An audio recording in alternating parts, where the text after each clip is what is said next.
como o salmista nessa noite, que diz: bendize, ó minha alma, ao Senhor, e tudo que há em mim, bendiga o seu santo nome. Amém? E não te esqueça, alma minha, de nenhum dos seus benefícios. Adore ao Senhor. Rei dos reis, te exaltamos.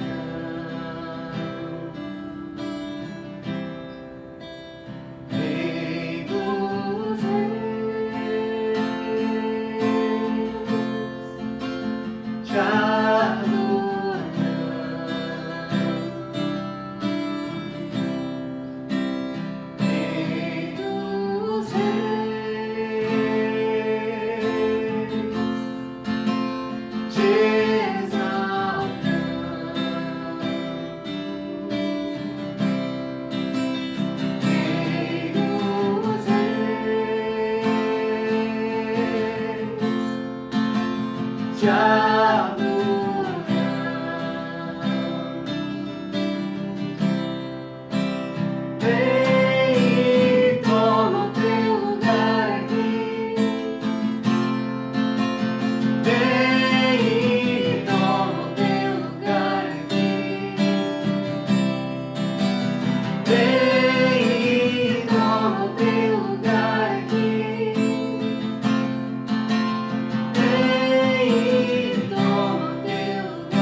Queremos ser cheios nessa noite, Senhor.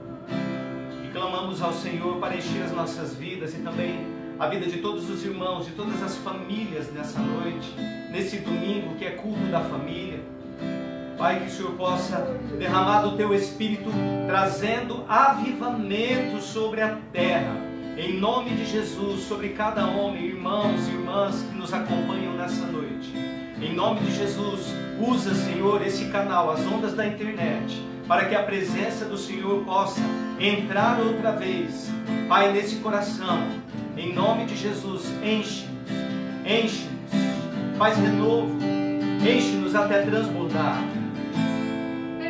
Enche-me, Deus, enche-me, Deus, enche-me, Deus, enche-me, Deus, enche-me,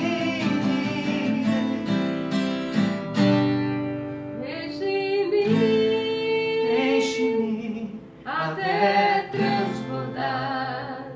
Derrama sua glória, derrama sua glória. Aleluia. Seja cheio nessa noite, em nome de Jesus. Aí onde você está, adore, exalte o nome dEle. Rendei graças ao Senhor porque Ele é bom. Amém, igreja? Faça um convite ao Senhor nessa noite.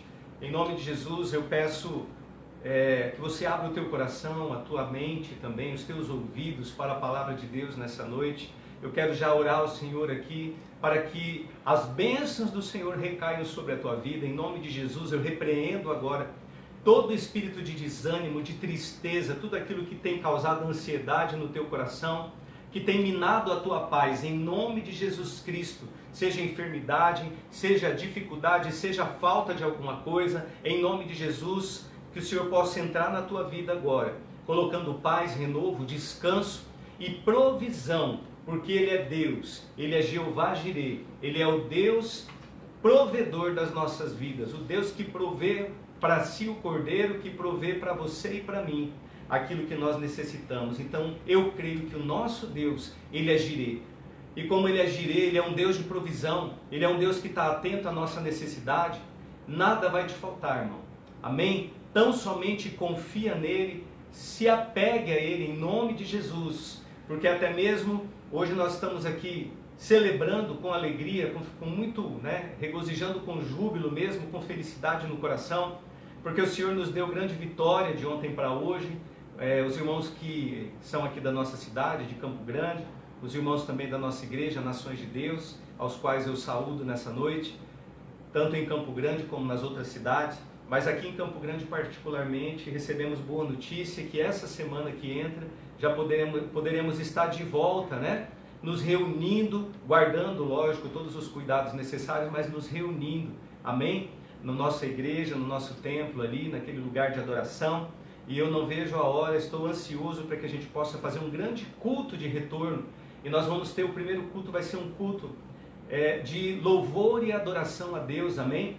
Porque quando Deus liberta o seu povo do cativeiro, Deus dá uma ordem para que aquele povo vá e adore em meio ao deserto. E eu creio que nós estamos vivendo um deserto nesses dias, em razão dessa peste que está aí fora, desse vírus, e de tudo aquilo que ele tem causado. Eu creio que isso é um deserto sobre a humanidade, mas em meio ao deserto, o Senhor nos diz para adorar. Então, independente da circunstância, nós vamos nos reunir e nós vamos prestar um culto de louvor e adoração ao nosso Deus, para a glória do seu nome, em nome de Jesus. Amém? Tem adorador aí? Amém? Se tem um adorador, não precisa acenar para mim não, mas dá um aceno para o Pai. Diga: Pai, estou aqui. Vem, Senhor Jesus. Fala comigo, amém? Através da vida do pastor Néder. Você que se lembrar da minha vida nas suas orações, também da pastora Nair. Nós agradecemos as orações que já têm sido despejadas diante de Deus, mas lembra da gente porque nós somos carentes da sua oração. E durante a ministração dessa palavra que eu vou começar agora, eu quero compartilhar com os irmãos algo que Deus tem tocado no meu coração nesses dias, tem falado grandemente. E durante essa ministração, você fica na liberdade do Espírito, na liberdade que o Espírito Santo que está aí, que está aqui, nos dá para você orar e interceder.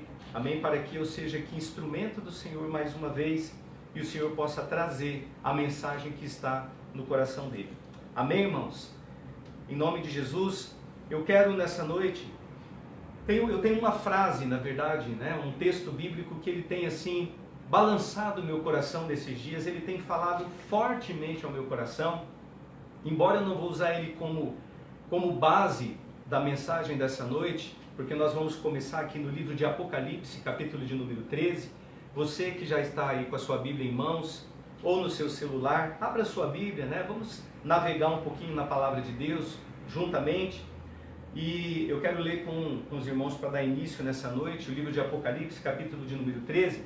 Mas o texto que está no meu coração, que tem balançado, né, o meu coração nesses dias, é sobre a volta de Jesus, sobre a volta de Cristo. Porque a Bíblia ela nos pergunta, né, nos faz uma pergunta.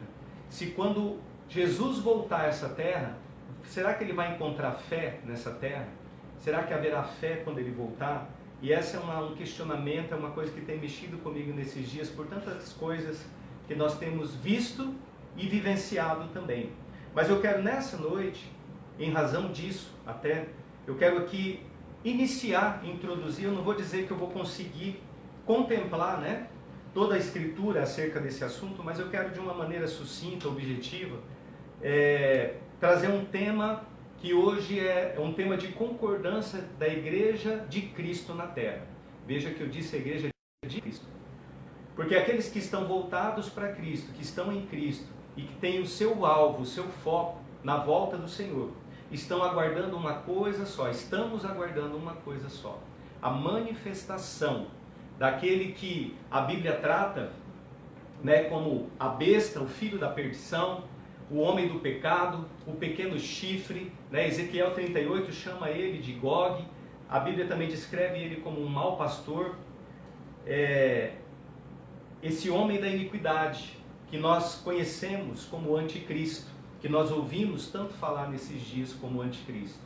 Então hoje eu quero falar sobre essa pessoa do anticristo, cuja toda a humanidade, né, toda a igreja, na verdade, já aguarda a manifestação, a revelação de quem seja.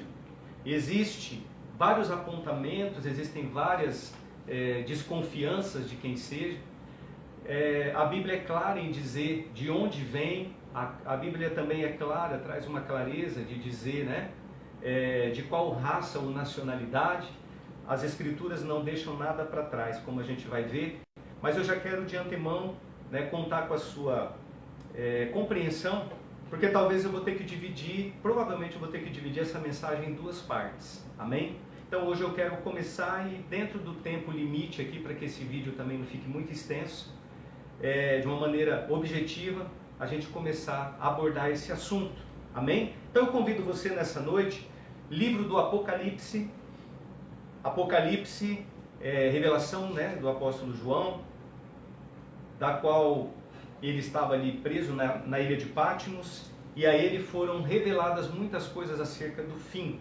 Então nós vamos entrar um pouco na escatologia bíblica. Escatologia trata, né, das coisas vindouras, dos assuntos referentes ao fim. E essa palavra Apocalipse, ela significa tirar o véu. Então Deus vem aos olhos de João e retira o véu daquilo que estava oculto a toda a humanidade, deixando sinais daquilo que ele fará, vai fazer, está fazendo e ainda vai fazer.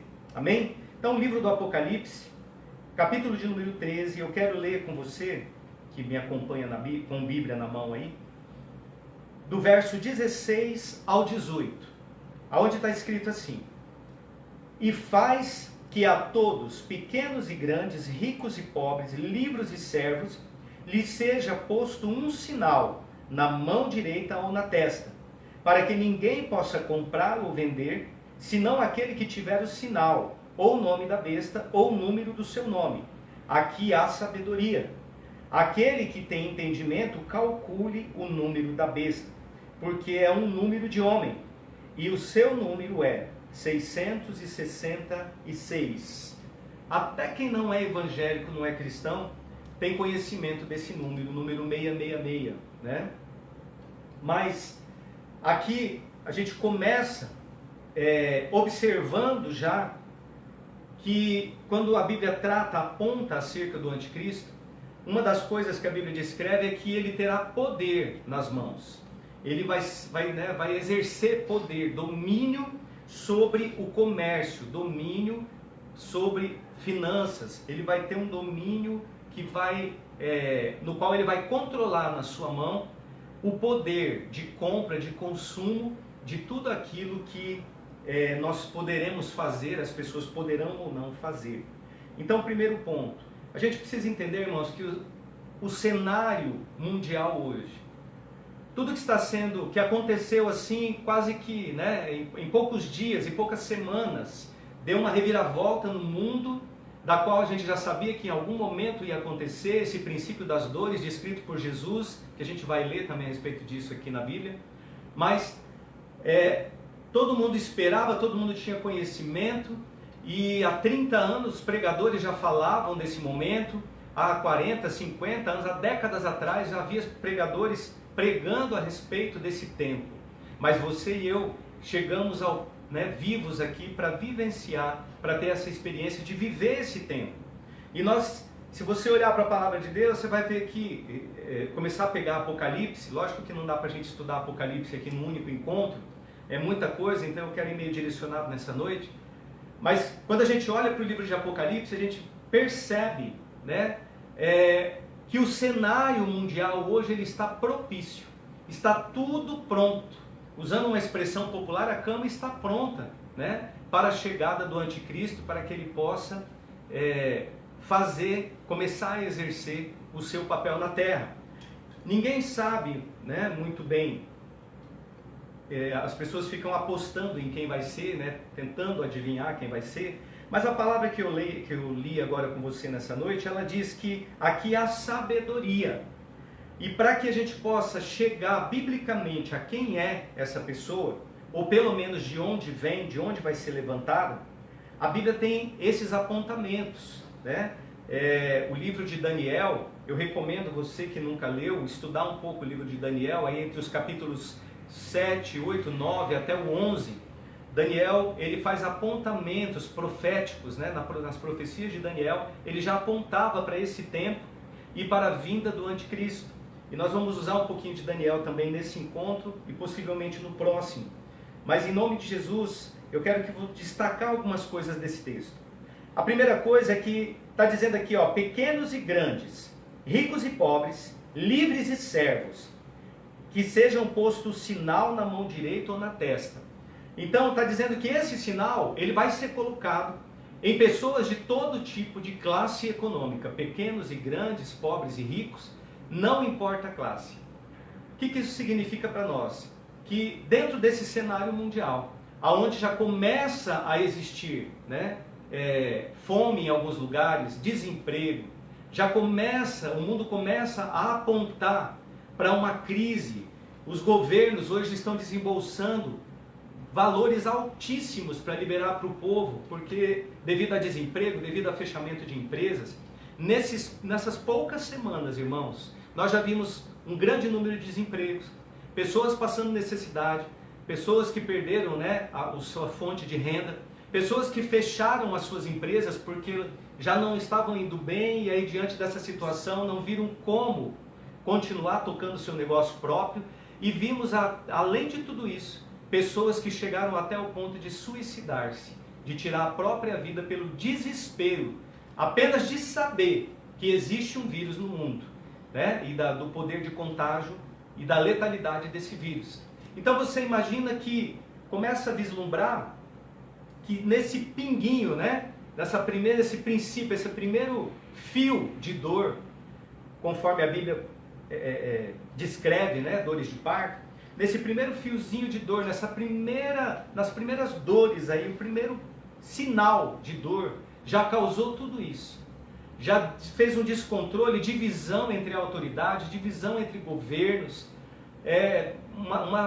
E você observa assim as pessoas, nem aí, muita gente nem aí, nem dando bola, não está nem considerando, né, os riscos que esse vírus traz. Mas diante de tudo isso a gente vê, sabe o quê? Que eu quero destacar, na verdade, a questão econômica, política sendo afetada muito, muito pesadamente. Porque esse dinheiro, irmãos, que o governo está liberando, é bênção para quem está recebendo. Mas está saindo de algum lugar, alguém vai ter que pagar a conta no final. E são várias nações, vários presidentes, né, governantes, aí, líderes de várias nações fazendo a mesma ação. O que isso começa a gerar? Dívida para o país, começa a gerar, né, uma inflação, começa a derrubar o PIB, começa a fazer uma série de coisas na economia. E tudo isso começa a apontar para aquilo que Apocalipse descreve como sendo o cenário ideal para que seja levantado alguém que vai trazer a solução. Então todas as coisas caminham para a crise. Jesus já dizia que haveria fome, né? Quando os discípulos perguntam para ele acerca dos sinais da sua vinda, ele, dentre as coisas que ele descreve, que nós vamos ler aqui, Jesus fala assim, ó, haverá fome. E hoje a gente já começa a ver sinais de fome, pessoas que não têm o que comer, pessoas que estão sem o emprego, está dependendo do dinheiro do governo. Esse dinheiro do governo, que é muito bem-vindo num primeiro momento, num futuro próximo, ele cria, sabe o quê? Um novo conceito de sobrevivência. Ele vai destinando as pessoas, principalmente de classe mais baixa, a ficarem condicionadas a depender do governo para viver, porque o emprego não é suficiente, porque não há fonte de renda suficiente.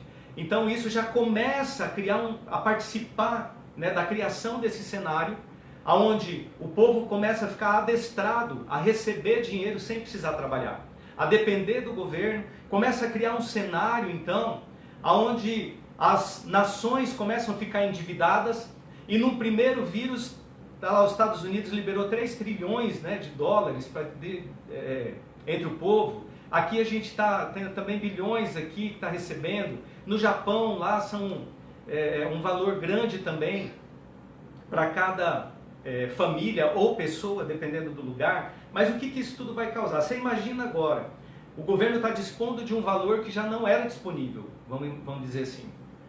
Agora você imagina se na sequência vem uma nova contração, vem algo que precisa despejar dinheiro de novo. Isso começa a empobrecer as nações, elas começam a entrar no endividamento que elas não vão ter mais como reagir a essas dívidas. Então todo esse cenário, né, crise na saúde, crise por falta de estrutura, de aparelhos, até mesmo de profissionais, crise em todas as áreas, crise na educação, as escolas já não podem abrir. E aí esse cenário, ele dá assim uma impressão clara do cenário ideal para que surja o anticristo. Porque o surgimento do anticristo, irmãos, ele está condicionado a uma situação de caos mundial, onde ninguém tem a solução, e aí esse homem, né, será um homem, a Bíblia diz homem, esse homem então agora, ele vai se levantar, se apresentar como sendo solução para a crise mundial, e ele vai ser muito recebido nesse sentido, como nós vamos ver. Só que uma vez que ele dominar, que ele tiver o domínio nas suas mãos, né, a Apocalipse aponta para um governo global, para uma religião única, aponta para um tempo, né, descreve um tempo onde a inflação será muito grande, haverá crise econômica, falta das coisas, falta de alimento. E aí esse personagem, que é o anticristo, ele se destaca com uma solução. E diante dessa solução, no texto que lemos, está dizendo assim, ó, que toda classe de pessoas vai então se sujeitar. Porque quem não tiver a sua marca, o seu sinal, e aqui eu não vou falar de chip hoje, que é uma grande probabilidade, mas de um entendimento, na verdade. Porque aqui está dizendo assim, ó, que aquele que tem entendimento calcule o número da besta, porque é número de homem. E o número 6 na Bíblia, ele é considerado o número de homem, porque no 6º dia Deus criou ao homem, então, né, e por outras considerações, mas 6 é considerado número de homem. Então quando a gente vê 666, depois eu vou falar mais um pouco sobre isso, mas quando a gente vê o 666, nós entendemos que é tudo governado no sentido de trazer para o homem três áreas específicas, três áreas de grande valor, três áreas que dominam e governam sobre a humanidade, né? Economia, religião e a parte de legislativo, de poderes de governo. Tudo isso voltado para o homem. Se nós olharmos hoje, irmãos, para dentro da própria igreja, a gente vai ver nos últimos anos como a igreja se tornou antropocêntrica, voltando tudo para o homem, voltando tudo para, né, para as pessoas que querem destaque, para as pessoas que querem ganhar em cima da religião, do povo, da crença, da fé das pessoas. A gente vai ver que existe já algo se voltando, né, para o homem ser o centro. E esse homem, que é o anticristo, ele vai ser o centro, ele vai centralizar nele essas áreas, essas três áreas comuns. E a gente vê que ele vai marcar, as pessoas serão marcadas, a Bíblia diz que, né, Apocalipse diz que as pessoas serão marcadas em lugares específicos, na testa e também na mão direita. Se a gente observar, a testa e a mão direita tem uma relação com várias possibilidades, né, que já foram ministradas, pregadas tantas vezes por tantas pessoas. Mas eu quero trazer um entendimento um pouquinho diferente acerca da marca. Porque essa marca, ela fala da testa e ela fala da mão direita, né? A testa, quando a gente fala da testa, a gente vai lembrar, né, que a testa e a mão direita falam, a testa ou a fronte fala de pensamento, de uma maneira, um modelo de pensar. E quando esse modelo de pensamento, esse modelo de estilo de vida, esse modelo de cultura, ele entra, agora a minha mão, a sua mão, a mão ela representa o exercício de fazer da maneira como eu penso, eu ajo, da maneira como eu penso, eu faço. E aí, para a gente ter um entendimento um pouquinho maior, um pouquinho melhor disso, se você puder aí, abre a tua Bíblia lá em Deuteronômio 6:6. Você vai entender um pouquinho mais comigo nessa noite, para que a gente possa orar a Deus pedindo sabedoria nesse sentido de como lidar com o tempo vindouro. Deuteronômio 6:6 vai dizer assim, ó, acerca da obediência. E Deus dizendo assim: e estas palavras que hoje te ordeno estarão no teu coração, e as intimarás a teus filhos, e delas falarás assentado em tua casa, e andando pelo caminho, e deitando-te e levantando-te. Também as atarás por sinal, ó, na tua mão, e te serão por testeiras na testa, entre os teus olhos, e as escreverás nos umbrais da tua casa e das tuas portas. Sabe o que Deus está ensinando para o povo aqui? Ele está ensinando assim, ó, nós vamos estabelecer um padrão de pensamento, de acordo com os céus, um padrão de ensinamento debaixo dos estatutos, dos princípios de Deus para o povo de Deus. Uma vez estabelecido esse padrão de pensamento, o povo, a mão, na hora de exercer, vai fazer de acordo com a minha palavra, de acordo com a palavra de Deus. Então, irmãos, o que Deus já estava ensinando aqui? Nós sabemos que Satanás, ele não inventa nada, ele só copia, né? O diabo, ele não tem criatividade nenhuma de criar nada novo, nem poder para criar nada novo. Então ele apenas copia e distorce. Então veja o que Satanás está fazendo lá em Apocalipse. Ele está pegando um padrão, um princípio de Deus aplicado em Deuteronômio, aplicado lá no início do Pentateuco, e agora ele distorce isso. Ele pega aquela cultura que era de falar dos estatutos, dos mandamentos, da palavra de Deus, de lembrar, de meditar disso dia e noite, né? De falar disso para os filhos à volta da mesa, de pregar, ensinar a palavra de Deus, ensinar a cultura daquele povo, as tradições segundo que eram agradáveis a Deus, e aí que isso estivesse o tempo todo, né? Na sua testa, ou seja, no seu pensamento, o tempo todo assim, ó, matutando, pensando naquilo que é as Escrituras. E quando você for fazer, né, automaticamente a sua mão vai ser movida por aquele padrão, por aquele princípio que é o princípio bíblico.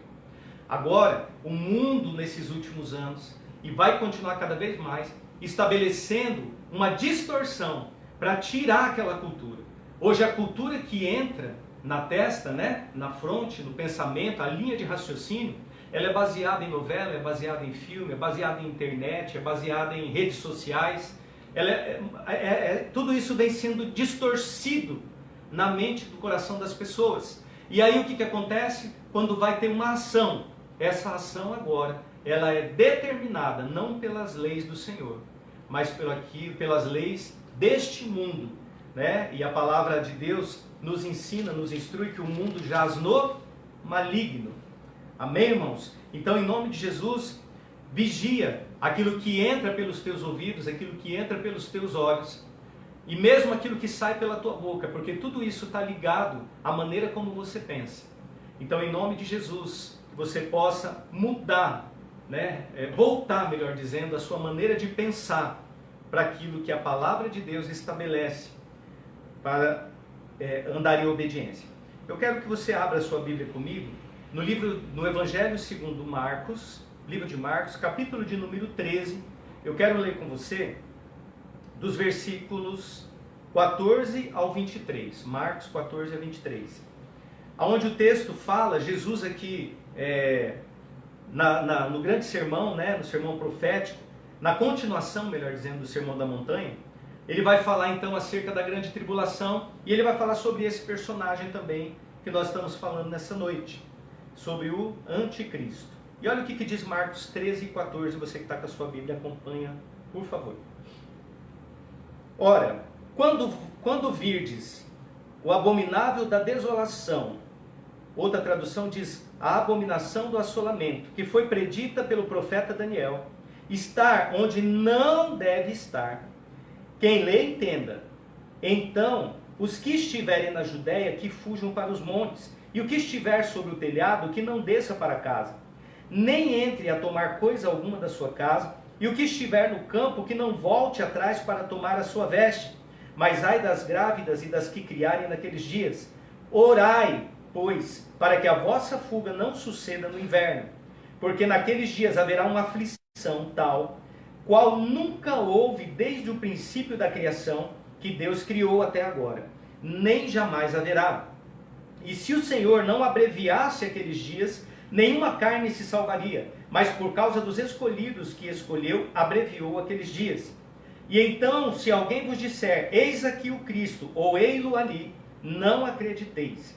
Porque se levantarão falsos cristos e falsos profetas, e farão sinais e prodígios para enganarem, se possível, até os escolhidos, até você e eu. Mas vós vede, eis que de antemão vos tenho dito tudo, todas as coisas. Sabe o que Jesus está dizendo aqui para os discípulos, alertando? Ele está dizendo, tudo que tem para dizer acerca daquele tempo eu já estou dizendo, não tem mais nada para acrescentar. Então todas as coisas acerca do fim, irmãos, já foram reveladas, inclusive sobre o anticristo. A pessoa dele, quem ele não o seu nome necessariamente, mas a nacionalidade dele, de onde vem, as características dele, e o poder de convencer, a empatia, o poder de atrair as pessoas para ele. Então, a Bíblia descreve ele como uma personalidade que gera, né, uma atração para as pessoas. Mas vamos extrair desse texto algumas coisas. A Bíblia está dizendo assim, quando virdes o abominável da desolação, predito por Daniel, quando ele estiver onde ele não deveria estar. E nós vamos ver onde ele não deveria estar também, que é no templo de Deus, o terceiro templo, que será reconstruído, não se sabe como, mas a gente sabe que o Instituto do Templo hoje já tem tudo preparado para a reconstrução do templo. E aí a gente precisa observar que no lugar onde o templo foi construído anteriormente e deve ser reconstruído, existe uma mesquita muçulmana lá. E aí você pergunta, pastor, como que vai fazer para tirar essa mesquita de lá? Convencer os muçulmanos a ceder aquele lugar. Irmãos, até nisso, a Bíblia diz que ele vai ter um poder de argumentação, de convencimento, que ele vai agradar a todas as nações. Todos os líderes vão se dobrar a ele. 10 grandes líderes, 10 grandes nações inicialmente vão se dobrar diante dele. e já existe aí, para esse ano, né, no mês de abril mesmo, para este ano, um grande sinal acerca da união dessas nações, dessas 10 nações. Se você estiver acompanhando na mídia aí, você vai entender do que eu estou falando, mas para não tomar tempo com isso, olha o que primeiro, o que Lucas 21:20 fala acerca do mesmo texto. Marcos, ele é preciso naquilo que ele escreve, ele vê e escreve, é a maneira dele relatar, né, e escrever o seu evangelho. Lucas é médico, ele já tem um outro ponto de vista, uma análise um pouquinho diferente. Então Lucas acaba que ele meio que explica o que Marcos já escreveu. E se a gente vier aqui no Evangelho de Lucas, 21:20, se você puder avançar um pouquinho, guarda Marcos, eu vou voltar em Marcos, amém? Mas Lucas 21:20, acerca da grande tribulação, ele começa escrevendo assim, ó: mas quando virdes Jerusalém cercada de exércitos, sabei então que é chegada a sua desolação. Sabe o que está dizendo aqui? Lucas está dando um sinal profético. E nós sabemos, irmãos, eu creio que você sabe, que Jerusalém ele é o relógio do mundo. Jerusalém é onde nós devemos manter o nosso foco, acompanharmos tudo o que acontece, porque todas as promessas de Deus começam e terminam naquele povo. Então o relógio profético de Deus, ele é contado os minutos ali, as horas, os segundos, dentro das profecias realizadas acerca de Jerusalém. E aqui está dizendo, ó, quando vir de Jerusalém cercada de exércitos, então este é um sinal que o anticristo estará na terra. Sabei então que é chegada a sua desolação. Mas voltando em Marcos está dizendo assim, ó, quando virdes o abominável da desolação. A Bíblia relata, a gente não vai correr todos os textos hoje, que é muita coisa, então eu vou assim extraindo e juntando algumas coisas, mas vou deixando os textos para você ler depois. Mas a Bíblia ela nos diz que este anticristo, essa pessoa do anticristo, né? Veja que tem uma diferença aí. Quando nós falamos do espírito do anticristo, o espírito do anticristo está na terra desde o Éden. Mas o que nós estamos falando aqui é o anticristo, homem, o homem da iniquidade. Esse homem que será tomado, né, pelo maligno e vai agir de uma forma que aqui Jesus já estava dizendo sobre ele. No verso 22 aqui, ó, que se levantarão falsos cristos. Então o que é anticristo? Anticristo tem dois sentidos. A tradução no original dessa palavra, né, que descreve anticristo, ela aponta para duas traduções. Uma é aquilo que se opõe, ou aquele que se opõe a Cristo, né? Anticristo. E nós já vemos várias pessoas que são anticristos, tem muito anticristo. Toda vez que alguém se oponha a Cristo, né, levanta o dedo, xinga, no próprio carnaval a gente vê pessoas cheias de anticristo ali, que são contrários a Cristo, ali blasfemando contra Deus, contra Cristo, fazendo, né, coisas barbáries com a imagem de Cristo no meio do carnaval. Então o anticristo, o espírito do anticristo já está na terra. Mas aqui também existe uma segunda tradução, que é um falso Cristo. O anticristo ele pode ser interpretado como um falso Cristo. E a Bíblia diz que ele vai ter poder, que até fogo ele vai fazer descer do céu. A única coisa que ele não vai conseguir fazer é ressuscitar os mortos e dar vida a ninguém, porque isso só Deus pode. Mas ele vai fazer grandes sinais. E aí você imagina agora uma personalidade, uma pessoa que vai atrair, vai ter, a Bíblia diz, né, no livro de Daniel, faz um apontamento que ele vai ter uma grande emancipação. A TV ele vai estar na mídia, ele vai estar nas redes sociais, ele vai ter, né, tudo isso vai favorecer a ascensão dele, a empatia, a forma dele falar, os poderes que ele vai dispor. Então tudo isso vai fazer com que as nações se rendam, idolatrem e corram na direção dele. Mas aí aqui eu quero trazer a sua atenção, porque Marcos está dizendo assim, ó, para nós observarmos. Lucas está dizendo, observa quando Jerusalém for cercada. Marcos está dizendo, observa quando o abominável da desolação estiver no lugar que não pertence a ele. Qual é esse lugar, pastor? Esse lugar é o templo, é o lugar de Deus no templo que será construído. todas as coisas estão apontando. Se você acompanhar aí na mídia, você vai ver já, né, procura pesquisa, né, a respeito do Instituto do Templo, da construção do terceiro templo. Você vai ver que a menorá ali, o candelabro, já fizeram um candelabro segundo o modelo bíblico, já fizeram todos os objetos do templo, já estão preparando até o novilho para o primeiro sacrifício, né, a novilha vermelha, para o primeiro sacrifício de retomada do templo, de reconstrução, inauguração. E a Bíblia diz que o sacrifício vai voltar a acontecer, como era no tabernáculo, como era no primeiro templo, como era no segundo templo. Vai ser da mesma maneira, os sacrifícios voltarão a serem oferecidos a Deus. Só que a Bíblia também diz que este homem, ele vai trazer paz em meio à guerra. Ele vai fazer a paz entre muçulmanos, entre israelenses. Ele vai fazer a paz mundial. Ele vai colocar solução para o problema da fome, para o problema da crise, para o problema da saúde, para o problema da economia. Ele vai criar provavelmente alguma moeda nova. E aí tudo vai girar em torno dele. E ele vai trazer paz para Israel. E possivelmente ele vai estar no meio aí da reconstrução do templo. A Bíblia descreve tudo isso no livro de Apocalipse, também em Daniel, e aqui também a gente não pode esquecer das profecias bíblicas que já se cumpriram até aqui e das que estão se cumprindo agora, hoje. Então, esse personagem, o anticristo, essa pessoa do anticristo, ele vai trazer paz, o templo vai ser reconstruído, o sacrifício vai ser restaurado. Só que vai chegar um momento, irmãos, a Bíblia diz que vai chegar o tempo, mais ou menos no meio do seu reinado, que ele vai querer agora tomar o lugar de Deus e ser adorado dentro do templo. Ele vai querer entrar no templo, o abominável da desolação, vai querer sentar no trono de Deus, no Santo dos Santos, dentro do templo, e é aí que o povo judeu vai se revoltar contra ele. É aí que a coisa vai começar a desandar para o lado dele. Mas o que eu quero que você entenda, conforme o profeta Daniel foi predito, olha o que Daniel predisse.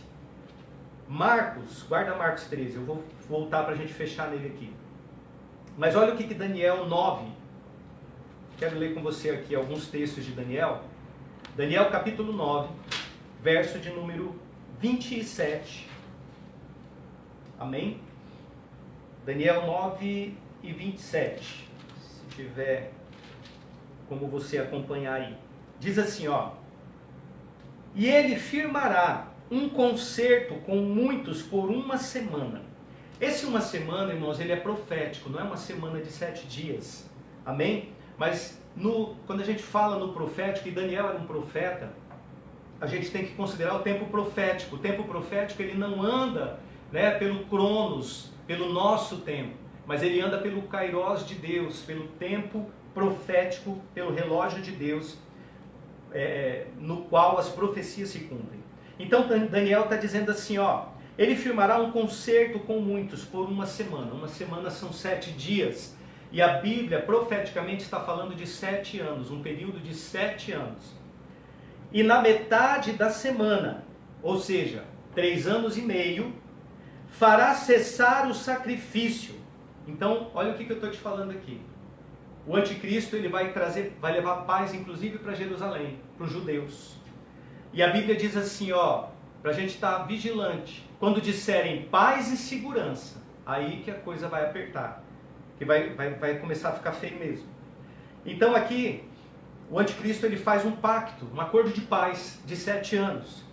E ele vai estabelecer paz, o templo vai ser reconstruído até esse momento, vai voltar ao sacrifício. Mas olha o que está dizendo, na metade, 3 anos e meio, então durante 3 anos e meio de paz, vai correr tudo bem, tudo às mil maravilhas. Mas na metade da semana, 3 anos e meio, ele fará cessar o sacrifício e a oferta de manjares no templo. E sobre a asa das abominações virá o assolador.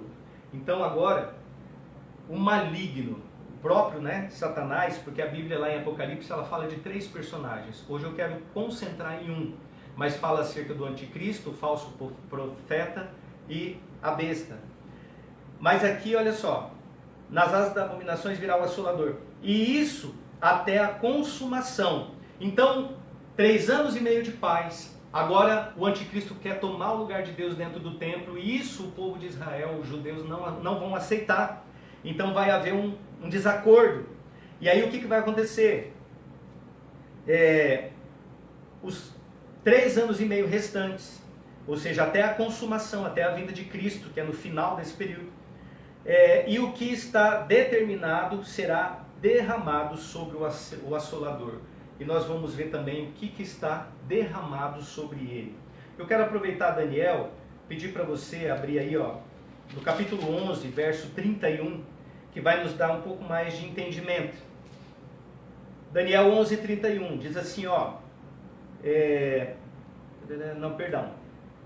12, 11, ele vai dizer assim, e desde o tempo em que o contínuo sacrifício for tirado, então ele entrou no meio dos 7 anos, 3 anos e meio, ele dá uma ordem para tirar o sacrifício. E aqui Daniel está dizendo assim, e desde o tempo em que o contínuo sacrifício for tirado e posta a abominação desoladora, haverá 1260 dias. Bem-aventurado o que espera e chega até 1335. Tu, porém, isso aqui eu quero deixar para você e para mim. Tu, porém, vai até o fim, porque repousarás e estarás na tua sorte no fim dos dias. Amém? Então, quando Marcos fala, voltando no Marcos, é só para você entender Marcos. Tem um pouquinho de vai e vem, porque a profecia é ligada com aquilo que Marcos escreve e com aquilo que nós estamos entrando no tempo de começar a viver essas coisas. Estamos nos aproximando desse tempo. E aqui está dizendo, predito, voltando Marcos 13, 14, predito por Daniel. Então Daniel predisse essas coisas, né? E aí o que vai acontecer? Olha o que Jesus está dizendo para os discípulos no 15. Ele vai dar algumas advertências. Não, se você estiver sob o telhado naqueles dias, não desça para casa, nem entre para tomar coisa alguma. Irmãos, a gente está passando por esse período de quarentena. A gente ouve tanta gente se queixando, reclamando, porque tem que ficar dentro de casa.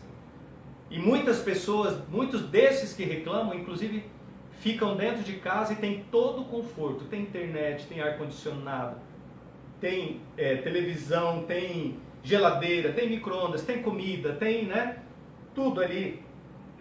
Todo o suprimento necessário para passar alguns dias. Tem dinheiro na conta. E mesmo assim está reclamando. Agora deixa eu lembrar você que reclama, você que tem reclamado nesses dias de viver de uma maneira diferente. A coisa está mudando e vai mudar cada vez mais. Então esteja preparado. Vai mudar e a coisa vai ficar feia. A notícia não é boa, a notícia é que o princípio das dores, as dores já começaram e elas vão se acentuando até a vinda do Filho. E aí o que Jesus está dizendo aqui em Marcos? Ele está dizendo, quem estiver sobre o telhado, não desça para casa. Você entende que hoje, o que está acontecendo, irmãos, a situação que nós estamos vivendo, está sendo dito para nós, entra na sua casa e fica quietinho aí, guardado. Mas Jesus está dizendo que vai chegar um tempo que nem em casa você vai poder entrar. Vai chegar um tempo, quem estiver no campo, no 16, não volte atrás para tomar a sua veste. Sabe o que ele está dizendo aqui? Com a roupa que você tiver no corpo, se você estiver no seu trabalho, se você estiver na sua academia, se você estiver na rua, em qualquer lugar, fica lá do jeito que você está, nem volta para casa. Ora, para que a fuga, para que tudo isso não aconteça durante o inverno, porque você já não vai poder voltar para casa, pegar agasalho, pegar da sua roupa, e ainda se vier frio, então nós precisamos lembrar nas nossas orações de orar por isso. E aí ele vai dizer aqui, porque naqueles dias haverá uma aflição, e aqui Jesus já está descrevendo o período da grande tribulação. Haverá, esse período da tribulação, ele ocorre justamente nesses 3 anos e meio finais das 7 semanas ou dos 7 anos. E aí ele está dizendo assim, naqueles dias haverá uma aflição tal, qual nunca houve desde o princípio da criação. Sabe o que Jesus está dizendo, está alertando? Vai ser pior que o dilúvio, vai ser pior do que Babel, vai ser pior do que o Mar Vermelho afogando ali os egípcios, vai ser pior do que qualquer coisa que você possa pensar que já tenha acontecido para a humanidade. Vai ser pior do que a terra engolindo, né, aqueles homens, ou a torre de Siloé caindo sobre aqueles 18. Vai ser pior do que tudo isso, qual nunca houve desde o princípio da criação que Deus criou até agora, nem jamais haverá. E graças a Deus, porque Ele é misericordioso, porque no 20 Ele disse, olha, se o Senhor não abreviasse aqueles dias, nenhuma carne se salvaria, mas por causa dos escolhidos que escolheu, abreviou aqueles dias. Então se alguém disser, agora presta atenção nisso, porque vão dizer, o anticristo ele vai levantar com poder, vão começar, vai chegar um tempo em breve, irmãos, que vão começar a dizer assim, ó, Jesus está aqui, Jesus está no norte, Jesus está no oriente, Jesus está em São Paulo, Jesus está no ocidente, né? E pessoas vão pegar voos, pessoas vão sair de casa, pessoas vão atrás, multidões vão seguir, por causa dos sinais que homens farão sobre a terra. E o anticristo muito mais do que todos. E ele está dizendo aqui, ó, isso ele está afirmando. Ele está dizendo, se levantarão falsos cristos, imitadores, e falsos profetas, e farão sinais e prodígios. Sabe o que isso revela? Esses homens, eles terão poder de manifestar sinais e prodígios, que talvez hoje, homens de Deus, verdadeiramente de Deus, não manifestam. E está dizendo, ó, farão sinais e prodígios para enganarem, se possível até os escolhidos. E aí eu quero te dizer, o anticristo ele vai levantar com grande poder de engano, de enganar nações inteiras, de enganar a terra toda. E aqui está dizendo que vai ter condição de enganar até os eleitos, até os escolhidos, até você e eu. Irmãos, se eu perguntar para você, pensa aí agora, quantas vezes, pelo menos uma na vida eu acredito que você já foi enganado. Alguém falou que ia fazer uma coisa, fez uma promessa, ou você colocou dinheiro em alguma coisa ali pensando que ia ter lucro, que ia ter retorno, e quando você viu, você foi enganado, perdeu recurso, perdeu tempo, perdeu, né, saúde, porque você foi enganado. E agora, se uma pessoa comum muitas vezes nos engana, a Bíblia está dizendo que se nós não formos muito apegados a Deus e vigilantes, até nós, os eleitos, seremos enganados.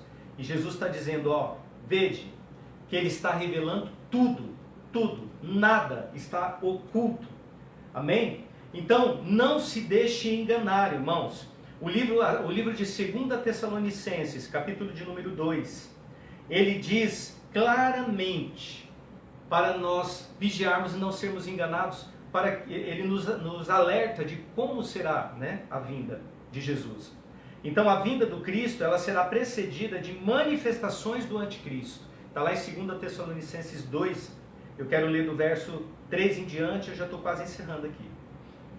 Que diz assim, ninguém de maneira alguma vos engane, porque não será assim. Então ele está dizendo, ó, Cristo não vai voltar antes que venha a apostasia e se manifeste o homem do pecado, o filho da perdição, o anticristo. Então sabe o que está dizendo aqui? Qual é o sinal agora que a gente tem que estar atento, que a igreja tem que estar atenta? Os sinais, os dois sinais agora são a apostasia e a apostasia, eu preciso falar, né? A apostasia, ela já está na terra, irmãos. Tem muita apostasia já na terra. Eu creio que vai chegar um tempo breve que ela vai ter assim, um poder ainda maior. Então haverá, ó, Jesus não voltará antes que venha a apostasia e se manifeste o homem da iniquidade. Sem que isso aconteça, qualquer outro que diga, o Cristo está aqui, o Cristo está ali, o Cristo está lá, não se deixe enganar. Amém? Então, continuando no verso 4. O filho da perdição, o anticristo, o qual se opõe e se levanta contra tudo o que se chama Deus ou se adora, de sorte que se assentará, olha o que Marcos estava falando, se assentará como Deus no templo de Deus, querendo parecer Deus. Então sabe o que está dizendo aqui? Ele vai voltar à prática que ele fez lá no céu no início. Satanás, através desse homem, né, que será levantado como anticristo, esse encarnado nele ali, vai colocar poder, domínio, os governos, a humanidade nas mãos desse homem, para que ele possa reinar, né, através desse homem. E agora, não satisfeito, sabe o que ele está buscando? O que ele buscava lá no céu. A palavra diz que lá no princípio, né, ele, o querubim ungido, o anjo da guarda, o bonitão lá que tinha, né, tantos atributos, ele usurpou o ser igual a Deus. Ele olhou para o trono e ele quis estar no lugar de Deus, no trono de Deus, recebendo adoração no lugar de Deus. E aí sabe o que ele volta no final dos tempos fazendo? Ele entra no templo, senta no trono que é de Deus, e ali ele quer ser reconhecido e adorado. Só que ele tem um fim já pré-estabelecido desde sempre. Então no verso 5, para continuar o texto, vai dizer assim, ó, ele quer parecer igual a Deus. Não vos lembrais de que não vos lembrais de que estas coisas vos dizia quando ainda estava convosco? É o que nós acabamos de ler em Marcos 3, Jesus dizendo aos discípulos: e agora vós sabeis o que o detém, para que o seu próprio tempo seja manifestado. A pergunta que toda a igreja tem no coração, que todo mundo tem no coração hoje: o que falta para o anticristo se manifestar? Porque muitos creem que ele já está na terra. Porque, né, pela contagem das semanas de Daniel, por vários tipos, né, de estudos e leituras da Bíblia, interpretações bíblicas, nós acreditamos, eu acredito que até você tem essa crença de que nós estamos vivendo os últimos dias. Jesus está à porta, falta pouco tempo, eu diria que poucos anos para ele voltar. E aí o que acontece? Para que aconteça a vinda dele, duas coisas são necessárias. A primeira é que venha a apostasia.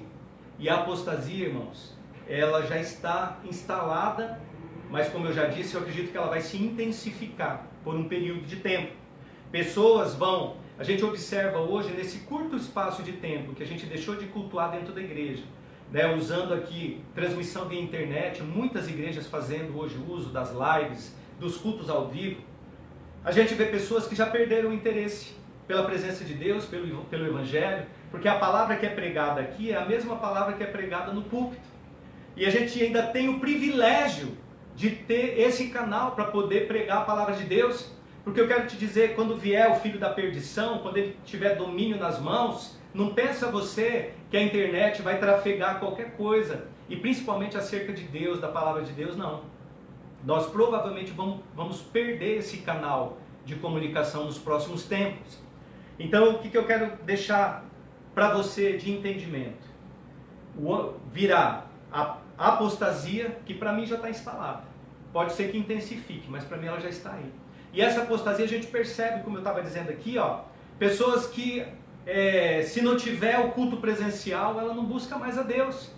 Isso já é um sintoma de apostasia. Porque, e quando o anticristo vier, mandar fechar todas as igrejas, acabar com o fluxo de internet, né, cortar tudo que for publicado, prender, matar, porque é isso que a Bíblia diz que vai acontecer, haverá perseguição.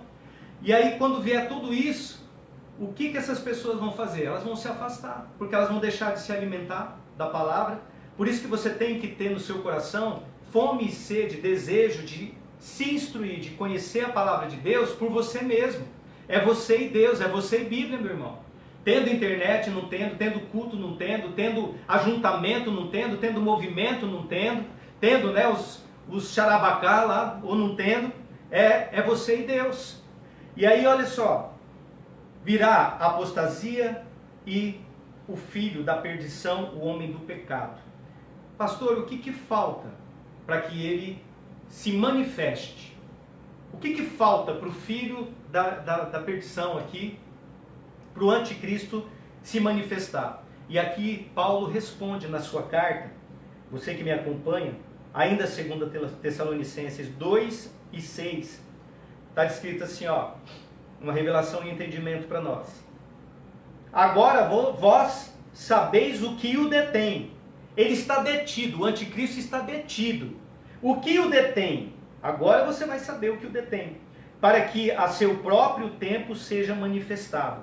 E o que é que o detém? Porque no 7. Porque já o ministério da injustiça opera. Irmãos, a injustiça já está operando no mundo. Injustiça e mais injustiça em todos os níveis de grupos de pessoas. A injustiça já opera. Somente há um, presta atenção no verso 7. Somente há um que agora resiste até que do meio seja tirado. Sabe por que o anticristo não se manifestou ainda? Porque você está na terra. Porque eu estou na terra. Porque a única coisa que detém ele de se manifestar é a presença da igreja na terra. E aqui no verso 7 está dizendo, há um. Quem é esse um? A igreja. A igreja resiste. A igreja resiste à injustiça. A igreja que ora, a igreja que se ajunta, a igreja que entra em oração diante de um chamado nacional de jejum e oração, de um dia nacional estabelecido por um governo. Essa igreja aí que ora, que paga preço, essa igreja aí que jejua para que as coisas melhorem, para que haja um livramento de Deus. Essa igreja, irmão, esse um que agora resiste até que do meio seja tirado. Quando a igreja for tirada, ele vai se manifestar. Qual igreja? Porque tem duas igrejas aí, se nós formos pensar. A igreja que é retirada, a igreja que atrapalha, a igreja que impede ele de se manifestar, é aquela igreja das noivas prudentes que está o tempo todo enchendo a sua lamparina. Oração, azeite, jejum, Bíblia, consagração, obediência a Deus, santidade, temor. Essa igreja é a que causa resistência ao anticristo. Mas a Bíblia está dizendo claramente que essa igreja vai ser tirada para depois ele se manifestar. No 8, fechando. E então, só então, será revelado o iníquo, a quem o Senhor desfará pelo assopro da sua boca e aniquilará pelo esplendor da sua vinda. Aleluia! Se você puder dar um glória a Deus agora, ele vai ser recebido nos céus. Amém? Eu quero continuar essa mensagem falando aqui de onde ele virá. Qual é, biblicamente, o que a Bíblia aponta, qual é o apontamento bíblico de onde ele surgirá. Mas eu quero que você guarde no teu coração esta revelação. É você, quando você ora, quando você anda em santidade, quando você anda em temor de Deus, é você, eu, nós, igreja do Senhor na terra, praticante, temente ao Senhor, praticante dos princípios bíblicos, o povo eleito, a nação santa, o sacerdócio real. Esse é o povo que causa resistência ao inferno na terra. Amém? Em nome de Jesus, eu quero orar com você. Sabe o que está dizendo ali?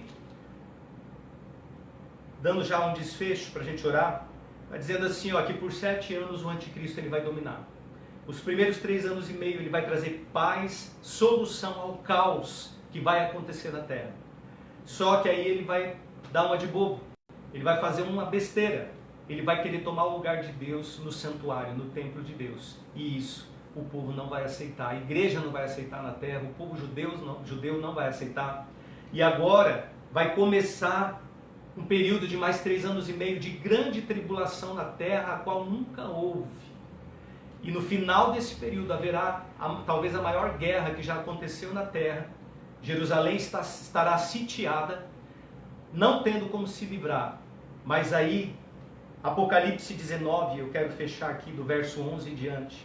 João diz assim, a Bíblia nós já lemos que Jesus, com o sopro da sua boca, ele vai pôr fim ao anticristo, ao seu reinado, ao falso profeta, à besta e tudo mais.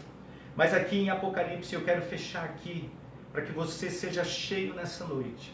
Apocalipse 19, 11. E vi o céu aberto, e eis um cavalo branco, O que estava sentado sobre ele chamava-se Fiel e Verdadeiro, e julga e peleja com justiça. Os seus olhos eram como chama de fogo. Sobre a sua cabeça havia muitas diademas, e tinha um nome escrito que ninguém sabia senão ele mesmo. Estava vestido de uma veste salpicada de sangue, e o nome pelo qual se chama é a Palavra de Deus. E seguiam-no os exércitos que há no céu, em cavalos brancos e vestidos de linho branco puro e fino.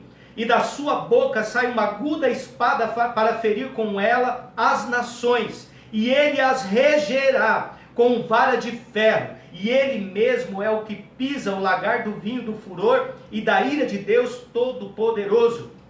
E na veste e na sua coxa tem escrito um nome: Rei dos Reis, Senhor dos Senhores.